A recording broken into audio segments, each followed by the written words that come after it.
Watch out for this. Understanding an essential English phrase.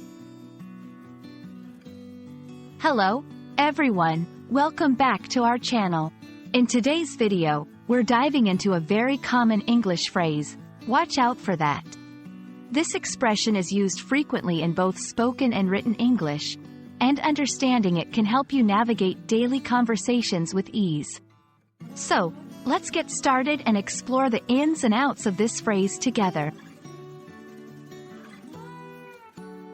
Watch out for that is a cautionary phrase used to warn someone of a potential danger or to draw their attention to something important. It's similar to saying, be careful of that, or pay attention to that.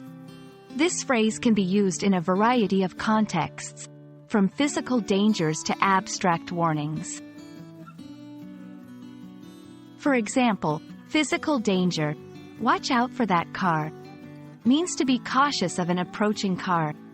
Abstract warning, watch out for misleading information online, means to be aware of and cautious about potentially false information. The phrase is versatile and can be adapted by replacing that with any specific noun to warn about something more specific.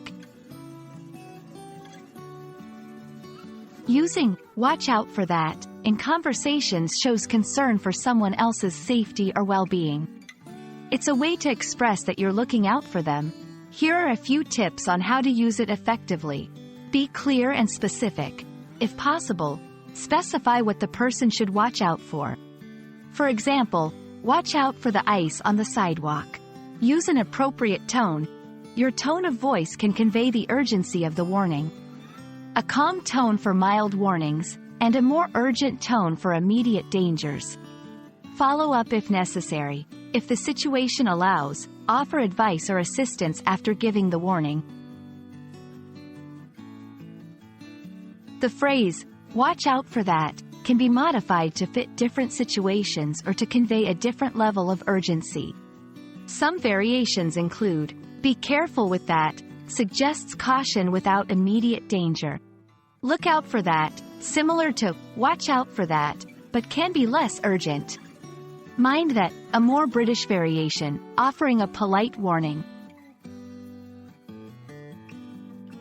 Understanding and using the phrase, watch out for that, can enhance your English communication skills, especially in situations where you need to offer warnings or advice. Remember, the key to using this phrase effectively lies in being specific about the danger and adjusting your tone to match the situation. We hope this video helps you feel more confident in your English conversations. Stay safe, and watch out for our next video. Thank you for watching, and don't forget to like and subscribe for more English language learning tips. See you next time.